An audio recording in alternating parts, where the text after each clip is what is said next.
Hello! Welcome to another episode of Bloodhouse, the show where we talk about art house horror movies. I'm Joshua Conkle. And I'm your ghostess with the mostest, Drusilla Adeline. How are you doing this week, Josh? I'm good. How are you? I'm good. Yeah, I've been working, less, thankfully. I'm taking That's nice. some time to myself. I'm getting back to writing, and God, I love it and I miss it so much. It's been a long time. I feel like I'm in Photoshop every day, and finally I can be back into my composition books, right? Thrive. I was going to say final draft, but it's composition books. God, I hate final drafts so much. Yeah. I don't there's like no alternative, computers. but... I'm a Luddite, like, through and through. The fact that I work, what's kind of like an art tech job makes no sense to me. It's very out of character. I would be happy in a cabin with like a few candles and a good stove. Yeah, me too. Except it has to have Wi-Fi. That's the only thing. I don't need Wi-Fi. I just need a VCR or a Blu-ray player or something like that. Yeah. I honestly, I could probably get by in the like 70s and 80s pretty well. I mean, as someone who was born in the mid 90s, I think I could have done a pretty good job outside of all of the potential hate crimes. Well, yeah, there's that, and there's AIDS too, but which still exists, of course, but it's not what it was in the 80s, 90s. I remember getting internet because I was like in middle school when we got a family computer and internet in the mid 90s. So I was alive for a good long while before the internet, and it's really hard to remember what life was like before it because it's so everything now, Yeah, it's just really hard. It's really hard to remember. We didn't get a home computer until probably 2003. Yeah, that was around the time. 2003. No, not that. 1993. Yeah, no, like we didn't get a home computer until very late. We didn't get a DVD player until very late. Wow. And even then, like going on the computer was like, oh, do you need it for homework? Cool, you can use it for 20 minutes. Yeah. It was not like there was no like surfing the web and things like that when I was younger. And even when I was in like high school, I didn't have a smartphone. And we didn't really have a computer in the house. My mom had a like laptop for work. Right. And that was it. And so I didn't like for years and years and years, I never like had access to these things. So I never learned about these things or cared about these things ever.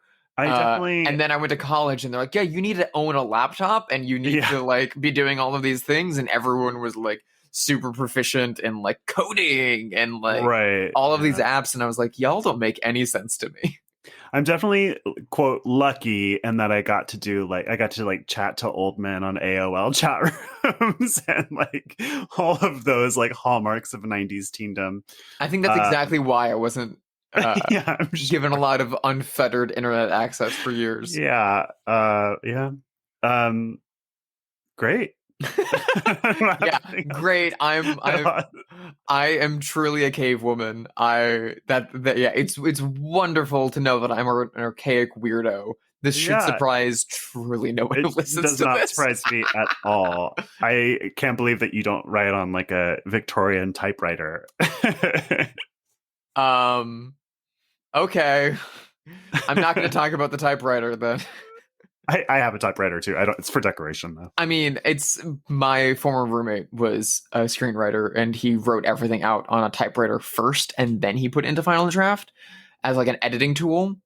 Oh my God. He would like write it out on the typewriter and then he would take that and sit down with it and then rewrite it and change things as he was rewriting it into Final Draft.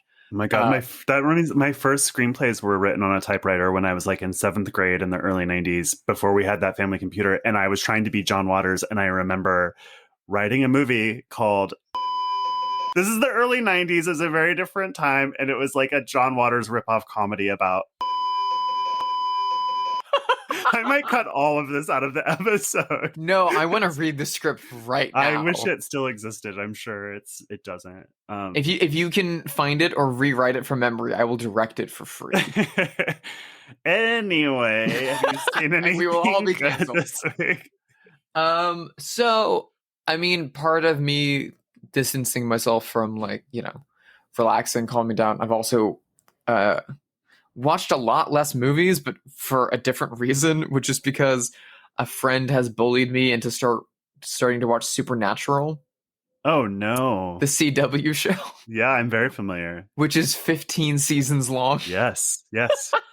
So my current boss, Steve Yockey, and friend, was a writer on Supernatural for many, many years. Oh, that show has insane fans. They're like still very active on Twitter and just like, out of their minds. Well, it only just ended like in the past year or so. Yeah, I guess that's right. Yeah. But I remember when it came out because I was in elementary school. Gosh. Or maybe middle school. No, I was in elementary school when Supernatural came out, and then it ended 2 years ago. That's crazy. Me, in the tail end of my 20s. Like, the fuck, guys? Yeah, that's wild. So I'm currently on season 6. Do you like it? I guess you do. You watched 6 seasons of it. Yeah, I'm having fun. I mean, listen, I watch Vampire Diaries. Right. Which I checked out of Vampire Diaries after like 3 seasons because it was just like, it was too much. Yeah. That show doesn't give you a break. Every single episode is like soap opera. Like, can you believe this thing happened? He's dead, but now she's back alive again. And oh my God, this is going to lead to the power rings. And we have to get to the elders of the Wiccan tribe who killed the werewolves that are conspiring with the originals. And they want to get us out of the town. But it's like, you're in high school. Yeah, I mean, writing 22 episodes of any supernatural drama is like, oh, what happens now? But that's why, Buffy was so good, because Buffy would be like, all right, this week, Buffy's a rat, and we're just gonna, fuck around for a bit. Yeah. There are break episodes, and, I'm enjoying Supernatural because it's the same. Where, there's, oh my God, the devil is inside of Sam Winchester. What is going to happen next? That's the season arc, fellas. Which, okay, yeah, sure. But then you still get your X-Files Monster of the Week episode in between, which is not hampered down by any of that. It's just, hey, look, a snake man. Woo!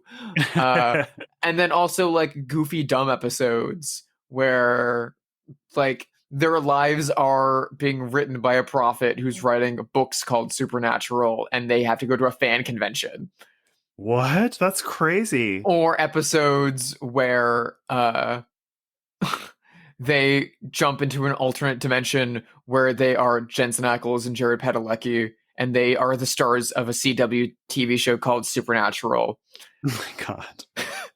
In which Eric Kripke, the creator and at the time no longer showrunner, gets gunned down in slow motion by an angel. Because that's what that show is. It's just insane. And it's just weird and funny and cute. And they're constantly taking the piss. For every, very dramatic scene with, low voice dude talking, there's a lot of, especially with Misha Collins' character, the Angel Castiel, who is gay as fuck. There's so much just taking the piss out of everything and so much deadpan. It's a lot easier of a watch than those other CW shows. So, I mean, I get even Riverdale. I love Riverdale. It's very fun. Mm-hmm. But that gets oppressive at sometimes. We're like, Jesus, guys, can we get a break? Can we just not everything is a cult that's trying to brainwash us into being afraid of the D&D monster? Right. Jesus. No comment on Riverdale from me. I have fun. I mean, Sabrina did a really good job of doing that, of balancing we have an insane arc about all of the stuff going on, but what if we just had a fortune teller come into town and we had little vignette day? Yeah. I like things like that. And so, for the next few weeks, I might be stuck in Supernatural land because there's still 10 more seasons. Oh my God. It's depressing. Why did I do this to myself? Anyway, please tell me you've been watching at least some movies this week and not falling into a CW rabbit hole like me. I had a beautiful Los Angeles night last night. This week was Judy Garland's 100th birthday.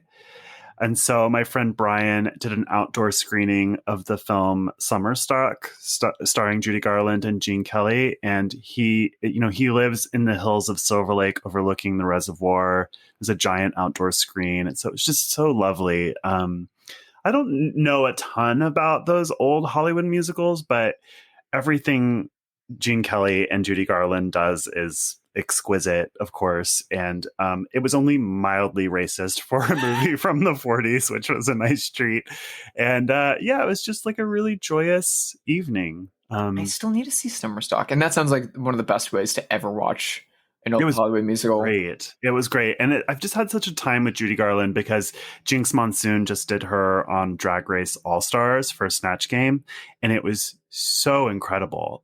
She played her as dead, which is really funny. It was a surprise. So like, Drew's like, Judy Garland, it's nice to have you here. And she's like, oh, it's nice to be anywhere. I've been dead for quite some time. And so she just like continues to play Judy Garland as dead. It's so brilliant. And so, Jesus. Had a time with Judy Garland.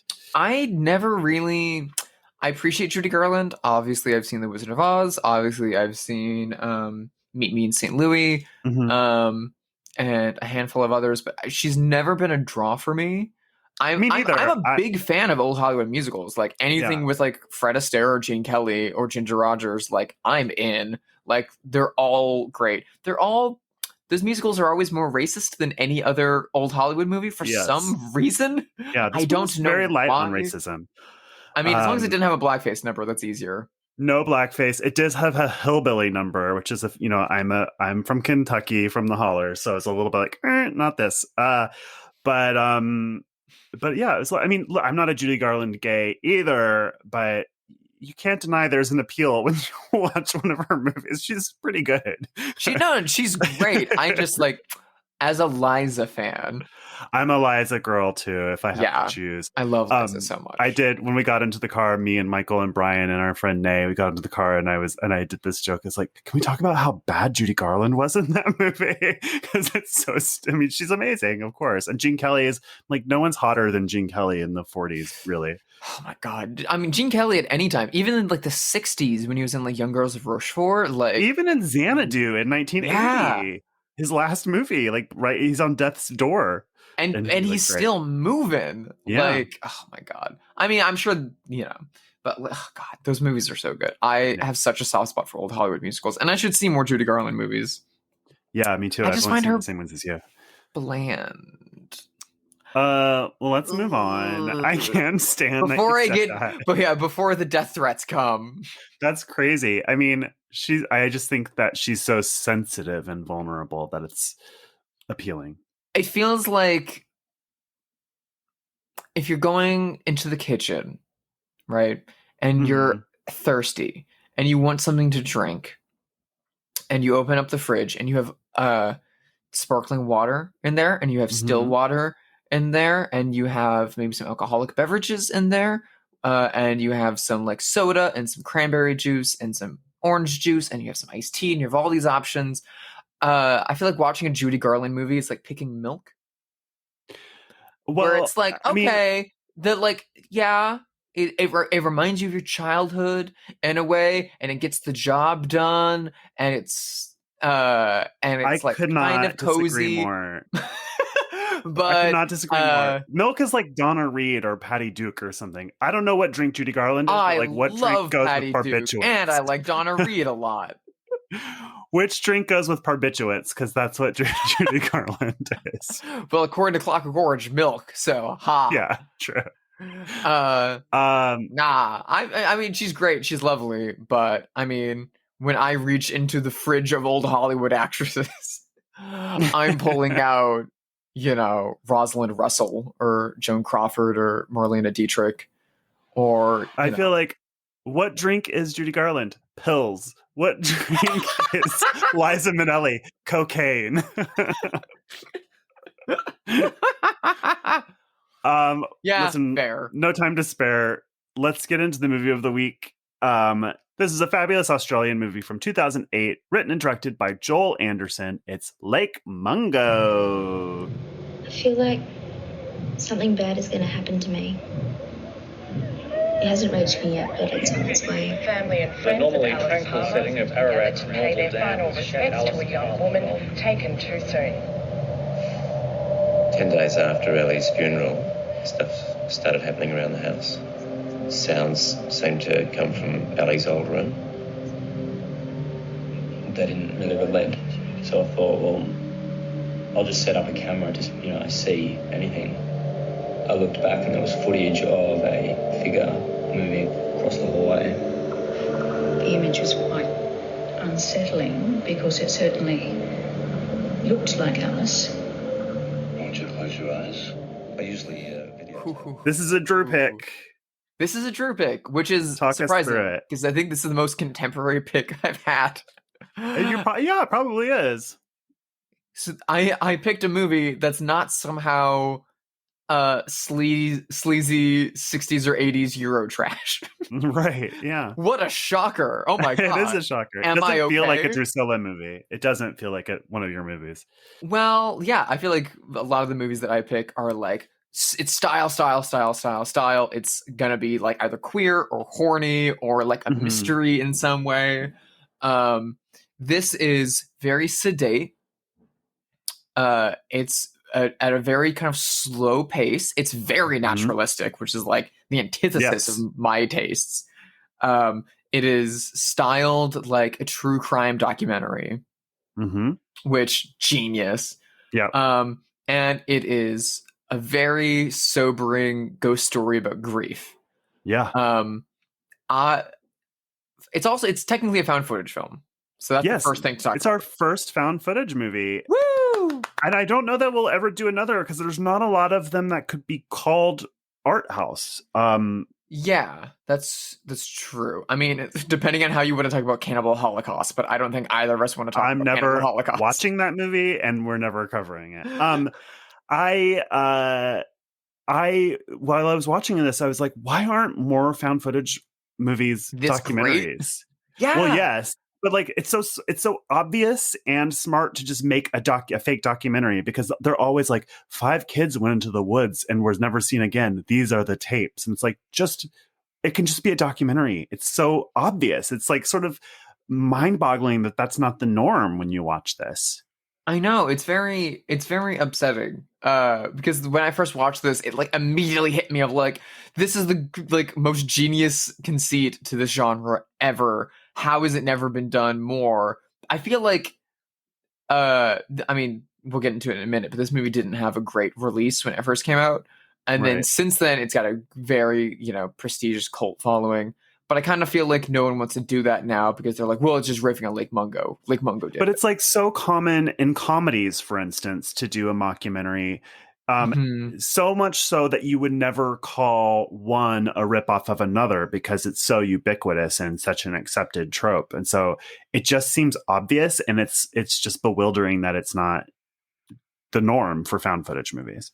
I think the only other found footage movie that I feel like is close to that kind of like, this is a documentary setup is the French comedy horror film Man Bites Dog from 95. Oh, I love that movie. I haven't thought of that in ages. Yeah, that's a great movie. Great movie. That should be on our list if it's not.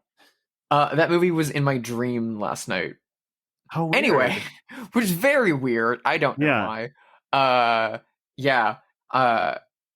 had a dream that I was going through my movies and I had a Blu-ray of Man Bites Dog, and then in my head I was like, that doesn't exist. Yeah, these are things I have dreams about. This is how lame my life is. Yeah, very few movies do this, and I feel like it grounds you in an interesting way because most found footage, you're like, all right, it takes a lot to like buy into the conceit that this is raw footage. Yeah, it's much easier to buy in this form. And then on top of like, yeah, it's raw footage, you have to deal with like the nature of raw footage of like shaky cam. It looks bad. There's a lot of dull parts. The dialogue is like lame and like, so that's why found footage really doesn't connect with me typically. But the way that Lake Mungo is presented as a documentary,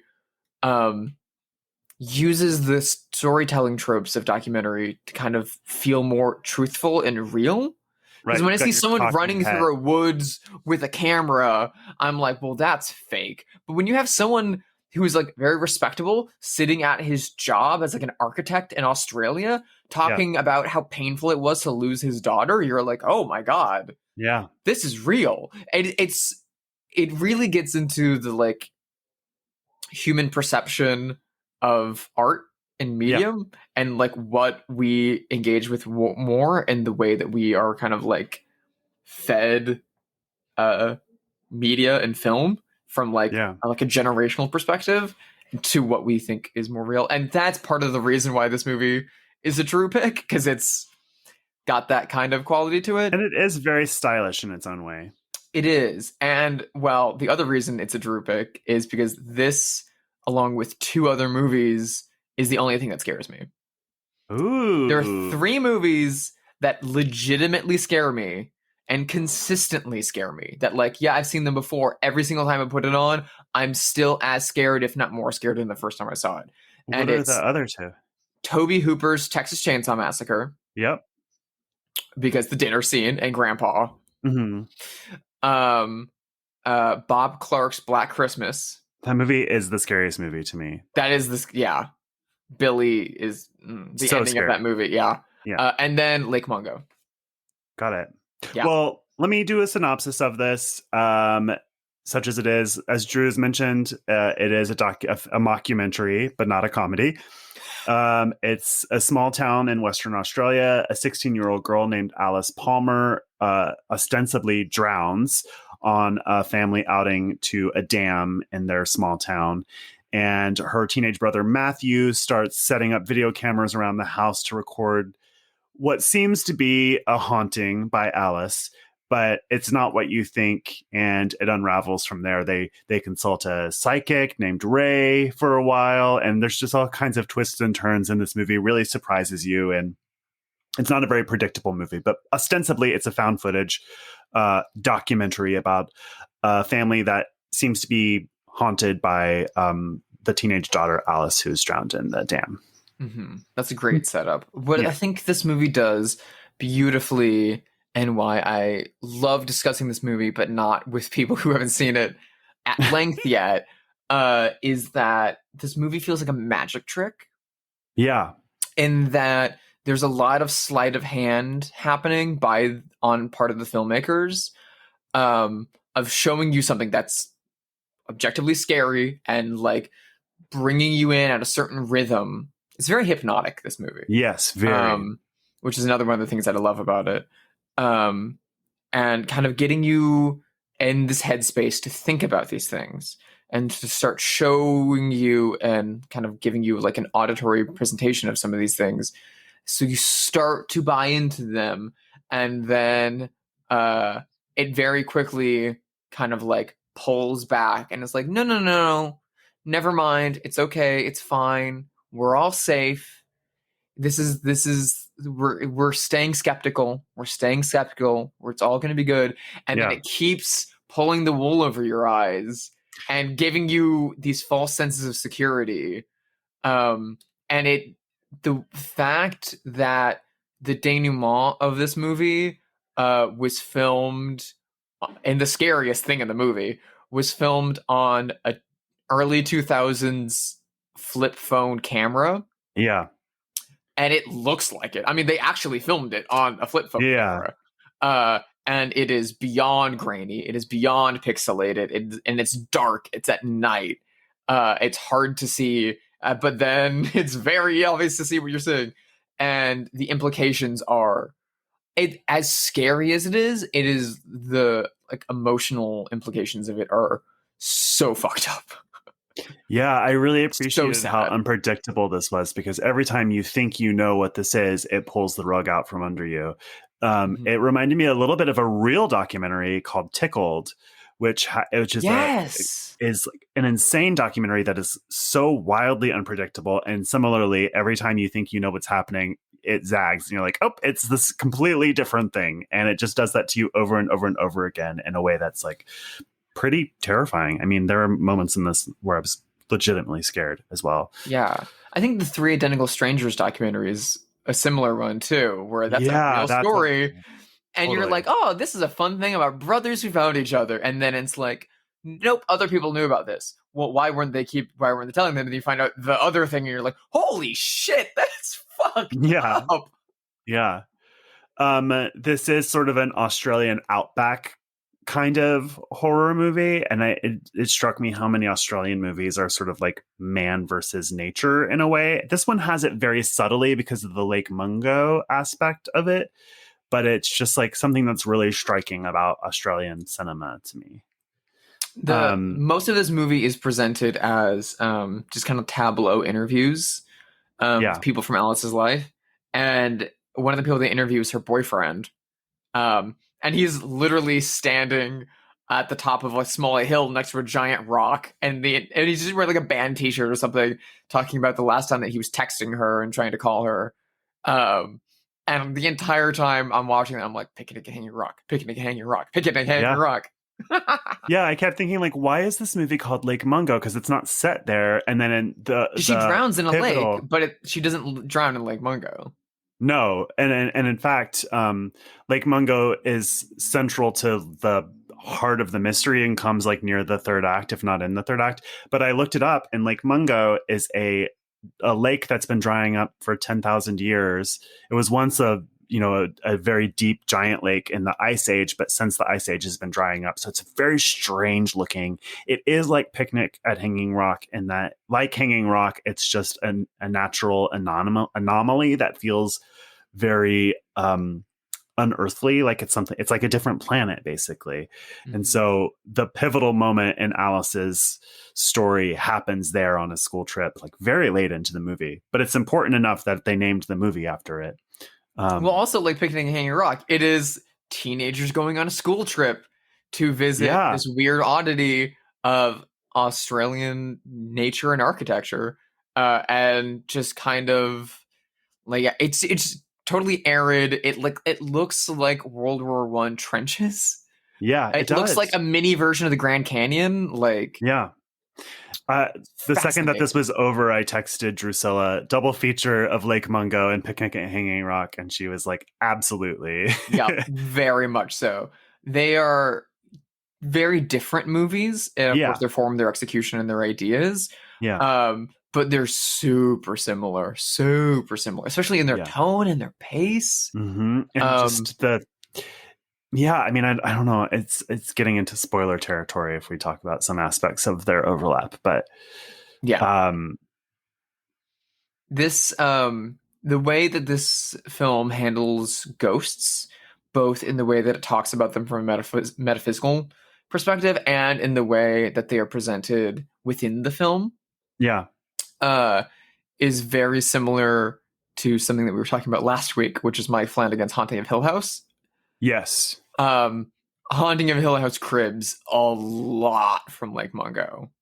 A lot. Both in the way that it's been talked about a lot online after the show came out, of like, there's so many ghosts in that show and you never even realize them because they're all hiding in the corner. That guy fixing the clock, he was a ghost. Like that. Yeah.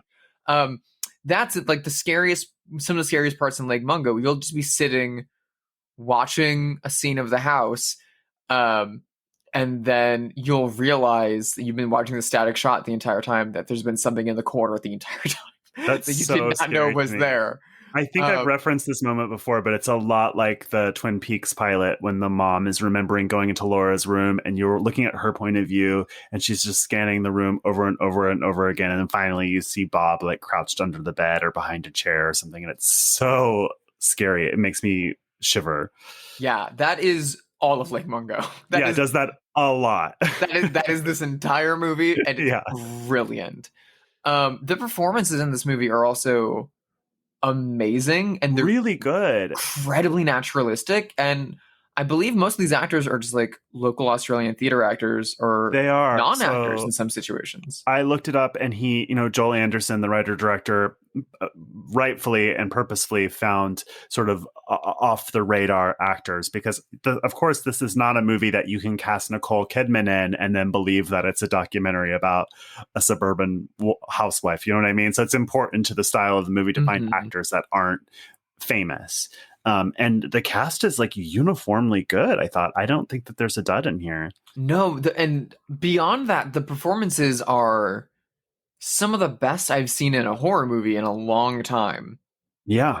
And they're all it's a first-time director directing a lot of unknown actors. Yeah. To some of the best. Again, the first time I saw this, I knew it was a fake doc, but I just was immediately like, do these people actually lose a daughter? Like, yeah, this is insane. Like, even like the periphery characters are played amazingly, and the like emotional depths that they like display in the movie are wild. Yeah, there's a lot of like, these people are breaking constantly, and it's tough to watch. And that really sells you on, honestly, if the performances in this movie weren't to this caliber of like, every single actor in this movie should be teaching a masterclass in acting. And if it wasn't at that caliber, this movie would not work. It's also a credit to their talent because the movie had no script. It was only, it was sort of like an outline. And, he's like, you have to hit these points. So all of the dialogue is improvised, which makes it feel really grounded and truthful. And if it were lesser actors, again, it would just like crash and burn, but it doesn't. It just feels very grounded and truthful. It's just fascinating that this movie, from a production standpoint, took all of the techniques and lessons from Christopher Guest in Waiting for Guffman. Yeah. And made a ghost movie out of it. Truly. And he actually wanted to make a different movie, but it was a more expensive, more traditional movie. And he's like, well, shit, while I wait for that to come through, for money to somehow come through, I'll just make this cheaper thing in the meantime, just so that I'm making something. So it really does fit in the true guerrilla filmmaking tradition, sort of like Blair Witch or Robert Rodriguez or, like all of those greats who have like made something really special because they wanted to, and just using the resources that were at hand, sort of. Yeah, they got a small grant from the Australian government. Yeah. And used that to buy the 35 millimeter film, and that was about it. Yeah, everything else was like cell phone footage or, like other things like that. Which is stylistic and on purpose and great, and it means that they were able to shoot the rest of it on 35 and look beautiful. And then there's a really like stark format shift frequently throughout the movie where you're looking at the filmmakers interviewing the family members, and then you're looking at the brothers' house cameras, and then you're looking at a couple's amateur video down by a different lake. And then you're looking at Alice's cell phone footage. And then you're looking at, the brothers' photography, which is like good photography. Yeah, like really. It is. It's not like the stuff in Boyhood where he's like, I'm a photographer, but I'm also a high school student who's bad at photography. This is like pretty good photography. Yeah.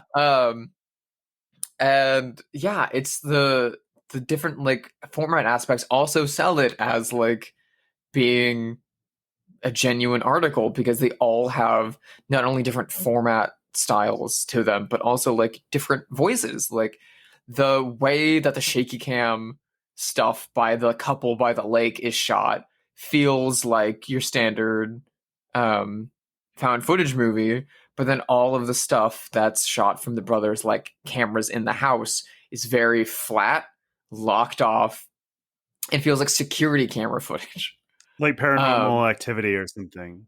Yeah. And then the cell phone footage at the end is like nothing you've ever seen before, because no one ever filmed a movie like that before. I don't want to get into spoilers, but there is a lot of clever touches in this movie. Like the day that Alice disappears at the family outing at the dam, there's a scene where they have to drive home, but the only gear that works on their car is reverse. So they have to drive home in reverse, which is really interesting because without spoiling anything, this movie deals with time a lot. And so I just thought that was like such a brilliant, once the movie was over and I knew what was going on, I was like, that is a brilliant it's touch. A brilliant touch. And it's such a small touch. And it's just so a tiny detail. No one else would put that in there. And so many other like producers and writers would be like, that's weird and excessive. Take it out. We don't need, why are we shooting a car going in reverse? What does this say to the story? Yeah. But it also sells the realism of that. Cause that's such a like inane, but also realistic detail that like, of course that happened. Of course, while you were going to collect your daughter's body, your car got stuck in reverse and you had to drive home 3 hours in reverse. Yeah.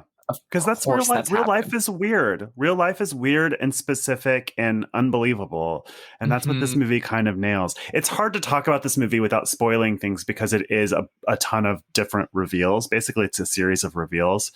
But I wanted to, speaking of movies that actually scare me, a couple of years ago, I saw the British movie Ghost Watch for the first time. Have you seen that? Yes, I have. Ghost Watch is very good. It's really good. I guess it's a found footage movie. It's basically a live broadcast, and it's scared, sort of like War of the Worlds style. It scared British people very bad that they only put it on air once because people thought it was real. And it's like a news station doing a haunted house tour.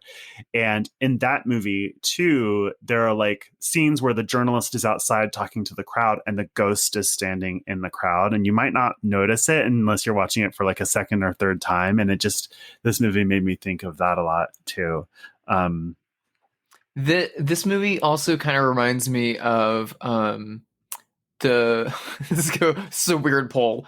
The John McNaughton movie Wild Things. I don't think I've seen. I mean, you're talking about Denise Richards and Neve Campbell. Yeah. In that both Lake Mungo and Wild Things have some pretty severe reveals at the end of the film that take place during the end credits. Yeah. That completely change and recontextualize the entire movie beforehand. And it all happens in the editing of the end credits. And whereas Wild Things makes you go, oh, got it. And kind of root and cheer a little bit. It makes you sink further into your seat in Lake Mungo because you go, oh, God. Yeah. Oh, fuck. Oh, shit. Because it makes you realize that even the times, like all the moments between the scares in this movie that you're just kind of calm and sitting there, you then realize, oh, fuck. Yeah. I wasn't safe at any of those points. It makes you feel unsafe in your own house while watching this on like DVD or something. Yeah. And there's a lot of specific home video footage. One of the other tricks that this movie does really well is that there's a lot of different like home video footage that's presented to you in the movie, and that they then talk about later in the film. And so you're like, oh, okay, fine, whatever. Takes the sting away a little bit. Got it. But then if you've seen this more than one time, or if you're like paying super close attention, you're like, they didn't mention that one. They didn't mention a few of those home videotapes. Yeah. Because they'll like needle in on like certain things and be like, oh my God, look right here. This thing happened right here, right here. But in between that, they're showing you other like home video footage stuff just to be like, yep, here's footage of when we moved in. Here's footage of this birthday party. Here's footage from all this stuff. And in each one, there's something going on.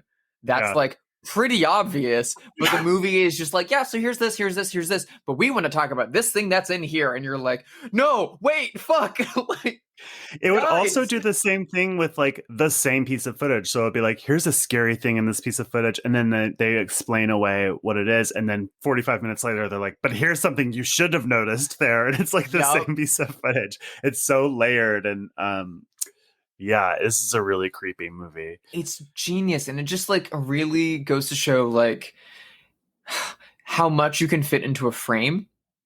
Yeah. And how you can direct the eye of your audience. And when you think about like, when I think about the idea of like directing the audience's eye, I'm always thinking about really obvious things like Brian De Palma and like Alfred Hitchcock. Carpenter.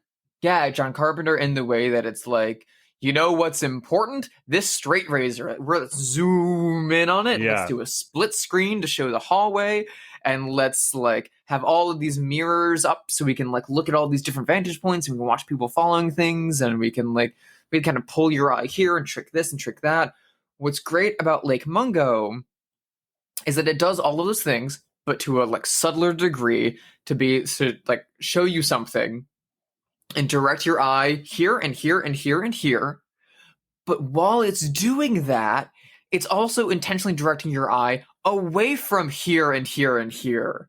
Yeah. So that you don't realize it was that one of those things was there until later, and that another one of those things was there until later, and that a third thing was there until you've finished the movie and you're thinking about it 2 weeks later. Yeah, it's like one of those puzzles from a highlights magazine when you're like at the dentist as a kid and you have to find all the hidden things in the picture. It feels like that a bit, like a Where's Waldo or something. That's why I'm always calling this movie like a cinematic magic trick, because Joel Anderson is really doing a good job of saying, I know what you want to see. I know you are here to see a scary ghost movie. Here's some scary ghosts. Yeah. However, here's some scarier ghosts. And more emotionally devastating ghosts here and here and here and here and here and here.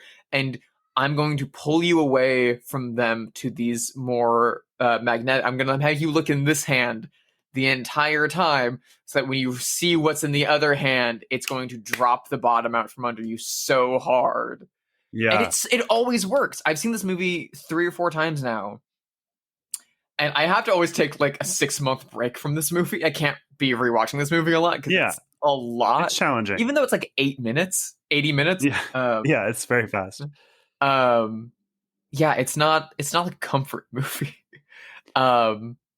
What do we know about our boy Joel Anderson? Anything you mentioned that he's enigmatic before we started recording. This is one of the more interesting things about this movie. Lake Mungo kind of came out of nowhere. Joel Anderson, he worked with the crew. He had a really talented cinematographer and, producer, and got a grant from the Australian government. And the actors in this movie are all doing wonderful jobs. This movie did not get a stellar release because it's slow. Yeah. Which is a shame. It got dumped onto direct-to-video in the States in 2008, part of the that horror series that was getting Masters of Horror? Not Masters of Horror. That was the Mick Garris thing. This was a different Well, this did have a festival. I mean, it did premiere at the Sydney Film Festival and in the United States at South by Southwest. So it did have a little bit of a festival presence. It did, but it didn't get much attention there. Distribution. And they were waiting and waiting and waiting for it to get wide distribution or any kind of good distribution, and they got basically none. So they just went with what they were offered. And it was released in America straight to video as part of the After Dark Horror Fest. Oh, films. Right. I One remember of those that, with a big red stripe. And there were always bargain bin independent horror films that they would slap that on, and it's After Dark Horror #3. So to make it look like these movies were part of a whole, so that it could sell other cheap indie horror movies to the same audience and get away with it. Mm-hmm. And it works, and that's a good way of selling these movies. And Lake Mungo got stuck there and was oh yeah, here's our found footage movie. And it kind of started to build a cult following a little bit. Whenever I saw those After Dark horror DVDs at Blockbuster or my library or something like that, I always saw Lake Mungo there. Some of them would come and go, but Lake Mungo was everywhere. If you ever saw one of those, you always saw Lake Mungo. But I didn't see it for years until it was on Amazon Prime or something. But Joel Anderson never made a film again. Still has never made another movie? Still has not made a second film. Wow. It's been over 10 years. It's been almost 15 years since Lake Mungo. Multiple big horror directors have since seen Lake Mungo, become fans of it, and have tried to reach out to Joel Anderson to be like, hey man, you're great. You made a really good movie. You should make a movie again. And like, they have a hard time tracking him down. And the few that have, he's been like, I don't really care.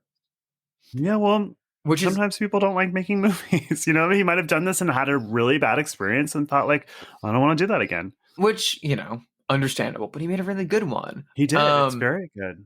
It's like J.D. Salinger, like living the rest of his life in the woods and like being like, I'm still writing, but I'm doing it for me, and none of you will ever read it again because you're too annoying. But at least we got a couple good Salinger books before that, though. Yeah. We didn't just get Catcher. We got Franny and Zoe. We got, 9 stories. I love 9 stories. Me too. Yeah. And Second Sight Films in England put out a box set release of Lake Mungo last year on Blu-ray. And it's like the first HD release of this movie. They went back and restored it. They got the cinematographer to come in and supervise the restoration and come in and do interviews. They got a lot of the actors to come back and do interviews for this release. They had everyone involved except for Joel Anderson. That's a shame. They weren't able to get in contact with him. And a lot of people from I think even the cinematographer was like, I haven't heard from him in years. Wow. Interesting. And it just makes the like mystery and enigma of this movie like kind of even tighter and more fascinating. The idea of this guy comes out of nowhere, makes this great horror movie with these amazing performances that is very emotionally profound, that resonates with an entire generation of up-and-coming horror filmmakers, and that is like referenced and cribbed for the next 15 years. And other much more high-profile things. And it's a film about disappearance and loss and mystery and the supernatural. And this guy just like disappears off the face of the earth. Yeah. I wish I had seen this in 2008. For me, and I know that there are many people who disagree, and there are podcasts all about this. For me, the 2000s are like the worst film decade of my life. There are people who think it's the best horror decade. I'm not one of them. This movie is friends with someone like that. I'm sorry. I know. It's like, it really is. I mean, I can name dozens of horror movies from the 2000s that I love, but on the whole, that first decade is like, blech to me. Yeah. And this just really goes against everything that I hate about that era. Even while being of that era, like the technology of being able to film yourself all the time was relatively new. So that's when you start to get these found footage movies. And so it's very much of that time. But for me, it's much better than any of its contemporaries. I feel like part of the fact that the movie is like set in a small suburban town in Australia, and for the most part filmed on 35, and then only occasionally dips into its other media sources, makes this movie feel a little bit more timeless. Yeah. Then it doesn't feel, because I think they started production in 2005 and it didn't come out until 2008. And this movie doesn't, like, it feels in a way like that period of time, because like, it's like a flip phone and things like that. Yeah. But this movie also feels like the 90s in a way. And it feels like it could have been made today. Yeah. And true. I really, really love that. It feels like it was made in a vacuum because it was made in a vacuum. Yeah. And there's something really weird and magical about that, because we don't have 10 other Joel Anderson movies to look at and be like, oh yeah, he explored these themes here and here and here. And, isn't it interesting how he did this? And it reveals more about the work. By not making anything else, we know less about it. We only know what is there. We don't know anything about his life. We don't even know about anything about Joel Anderson as a guy. Yeah. He's a man from Australia who made a movie when he was young. That's it. We've already mentioned Picnic at Hanging Rock. What else would you pair with this if you were doing a double feature? I thought this is one that you're going to hate, I'm sure, because it's like very mainstream and sort of dorky right now. But I was thinking of like pairing it with Donnie Darko, because of like, I love Donnie Darko. The time stuff. I feel like Donnie Darko is a movie that's fallen out of fashion a little bit. It'll come back, I know, but it's very much, you're in middle school. You're just now seeing what like movies are like. Yeah. It's like the weirdest movie that people who don't like weird movies love. You know what I mean? Yes. It's like that freshman like film bros DVD cabinet is like Pulp Fiction, Fight Club, and Donnie Darko. I was going to say it's sort of like Fight Club tangential, but like it has a lot of commonalities to this movie just in the way that it plays with time and stuff like that without spoiling this movie. It really does. I'm trying to think of other horror films that do similar things. I mean, the thing that I always think of when I think of Lake Mungo is The Haunting of Hill House, because they have so many shared qualities. But I also feel like there are other honestly, I feel like Japanese ghost movies. Ooh, like Kwai-Dan would be cool. I haven't seen Kwai-Dan. I beautiful. Really want to see Kwai-Dan, but I feel like Ugetsu maybe is pretty close in that use of ghosts and time. And there's also like, I could also see pairing a double bill of this with Kurt Vonnegut's Slaughterhouse-Five. Yeah. The George Roy Hill film from, I think, 1971. Yeah. Or 72. That movie's great. That's one of the best adaptations of a novel because it, like, gets it perfectly. And as a Hoosier... Oh, yeah. I'm a big Vonnegut fan. Poltergeist would be good, actually, with this. Interesting. Yeah. Say more right now. Because when I think of Poltergeist, I've only seen it the one time, but I always think of Poltergeist as a very, like, roller coaster ride kind of movie where, like, these things happen. Tone, yeah. But it has a shared aesthetic, which is, like, very banal, middle class family, a haunted house. You know, it's like similar enough that it pairs, but different enough that it gives you a little bit of a variety. I think the other one that I would pair this with from like a tonal perspective and from like a rhythm and like a style would be It Follows. Oh, sure. Yeah. Because it's very like, you know, mid 2000s, early 2000s, teenagers dealing with teenager problems and technology. Lots of like suburbia shots. Yeah. Feels like Arcade Fire should be playing at any second. And they both deal with this just like oncoming force that they just kind of can't escape in an interesting way. I feel like that might be my preferred double bill with this, but I don't know. Yeah, because everything else that I can think of is the way that this movie has influenced television, which is I mean, lame, but I get it. But it's fine. So have they seen it? The game where we speculate wildly whether notable figures have seen the feature. I'll go first. Speaking of Picnic at Hanging Rock, do you think Peter Weir has seen this movie? Director Peter Weir. I really hope so. I think he would like it a lot. I think he would love this movie. And honestly, like, I want Joel Anderson to know if Peter Weir likes this movie. Yeah, I feel like that. He really deserves that. Peter Weir is one of Australia's best genre filmmakers. I mean, Picnic at Hanging Rock is amazing, but The Last Wave is amazing. The Plumber is amazing. And yeah, like he also made, you know, Gallipoli, I guess, and he also made Dead Poets Society. I guess so. Whatever, have those. Yeah, I really, really, really hope he's seen it. I don't know. I don't know anything about the man. But I really hope he's seen it. And if he has, I'm certain he enjoys it. Yeah, me too. I want him to look fondly on Lake Mungo like a proud father. He should. I really, really hope so. That would fill my cold black heart with happiness and joy. My question is about an old Hollywood icon and celebrity who is still with us, but knows a lot about the supernatural and afterlife. Okay. I wonder what you think, whether or not Shirley MacLaine has seen Lake Mungo and what she thinks of it. I knew you were going to say Shirley MacLaine because I'm a little bit psychic, maybe. Just like Shirley MacLaine. I feel like she hasn't seen this because I feel like it's too obscure, but that's the only reason. I feel like if she had, though, she would be able to tell you what this phenomenon is. She's like, oh, this isn't a poltergeist. What this is like this specific, like really woo-woo phenomenon. Like this is a time lapse, or this is blah, blah, blah, blah. Like I feel like she would have like a very believable, if not entirely made up, explanation for what this particular paranormal phenomenon is. Yeah. Mm-hmm.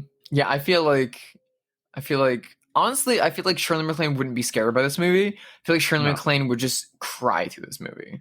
Yeah, I think you might be right. I feel like she would just weep openly from like the jump. Yeah. I doubt she's seen it, but I feel like she would be a supporter. She would understand it, I think, intuitively.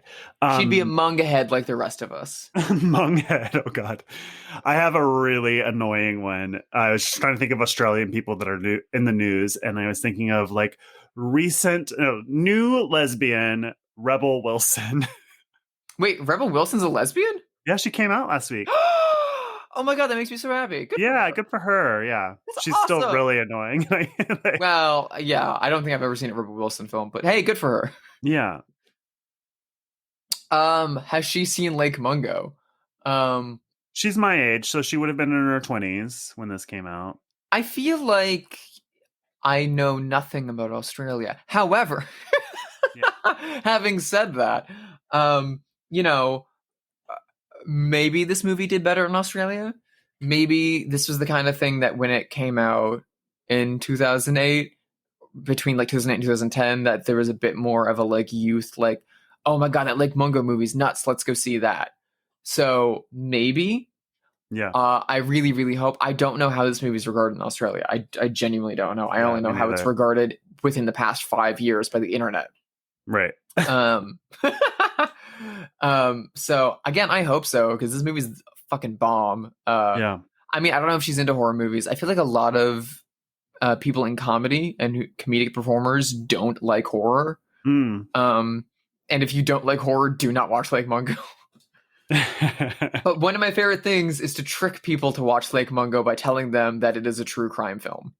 Oh, well, I mean, it has that appeal to it. Yeah, to be like, oh, you like true crime, like supernatural, paranormal stuff? Do you like Hellier? Do you like unsolved mysteries and stuff? Check out this great documentary. It's on Netflix. It's on Amazon Prime. It's called Lake Mungo. Hey, murderinos, have we got a movie for you? Yeah, I love tricking people with Lake Mungo, because honestly, if you didn't know, yeah, it's true. So, as we hinted at in this movie, but we didn't get into it because of plot reasons and spoiler reasons, there is a psychic in the film named Ray. Oh, yeah, we didn't talk about Ray. Who's very important and very shady. Yeah. We'll say. His credibility is neither here nor there in terms of his shadiness.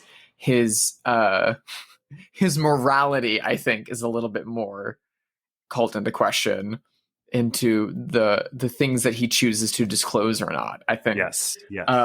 But it's a great character and one of my favorite depictions of a psychic or a medium in a film. I think it's a very complex and interesting character, and there's something very, just that relationship itself could have been a movie. Yeah. So with that in mind, do you think, and this is something we've talked about before, do you think Teresa Caputo has seen Lake Mungo? Long Island medium Teresa Caputo? No, because she's like, as she says in the opening credits of Long Island Medium, she's like, in many ways, I'm your typical Long Island wife and mom. So for that, with one little difference, I talk to the dead. So except for that one little difference, she's too basic. I think she's very basic, and I love her, but she's just like not somebody who, I don't think she's seen Donnie Darko. Like, yeah, you know what I mean? Let alone Lake Mungo. I feel like Teresa Caputo has my mom's taste in movies, in that like she'll enjoy a good like true crime doc, or she'll enjoy like The Birds or something like that. But like that's about it. none of that slashing and gore. No, thank you. Well, that brings up another question: is like, is Teresa Caputo listening to My Favorite Murder and then just like screaming in her car, going, "It was the father," or whatever? Like, do you know what I mean? I hope she's an anonymous tipster to a lot of murder podcasts. Check out the blue car.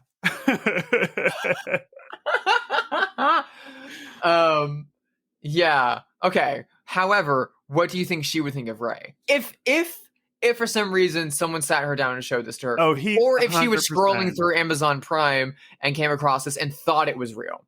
100%. Because if Teresa Caputo thought this was a documentary and not a horror film, she would watch it.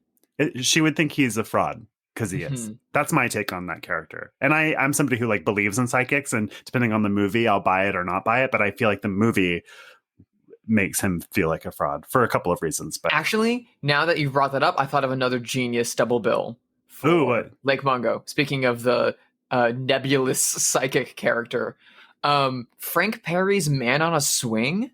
I've never seen that. Okay. It's great. Joel Grey from Cabaret plays a man who claims to be a medium, and when a girl is murdered in a parking lot and the police, Cliff Robertson as the detective, cannot find the killer, Joel Grey just wanders into the police station. He's like, I know what happened. This is what happened. I can tell you. And they're like, sure, yeah. And how do you know that? He's like, well, I'm a medium, I'm a psychic. And they're like, and you didn't murder her? You sure you didn't murder her? He's like, no, I'm a medium, I'm a psychic. And it just like, he gets real creepy, really fast. And the question of like, how much does he know? How does he know too much? Is he actually psychic? Is like the whole thrust of the movie. It feels like if someone took Ray from Lake Mungo and put him inside of Zodiac. Ooh, that sounds good. I'm gonna add it to my list. It's great. And it's from the director of The Swimmer and Mommy Dearest. It's lovely. Highly recommend. Legendary. That's all the time we have. That's all the time we have for Bloodhouse this week. If you like this show, please rate it on all the things. You can email us at bloodhousepod@gmail.com and follow us on all the socials. Drusilla, where can people find you? You can find me over at my website where all my art lives, and apparently I'm trapped in my computer screen there. sisterhydedesign.com. I'm over on Instagram at Hyde Sister, which is an inverse of my little hammer moniker. And I'm on Letterboxd, just Drusilla Adeline. You can find me pretty easily if you look for the Making Out Nuns. Josh, where can people find you? I am Joshua Conkle at Twitter, Instagram, and Letterboxd. And what are we watching next week, Drusilla? Next week, we take a break from this run of Spooky Drew picks.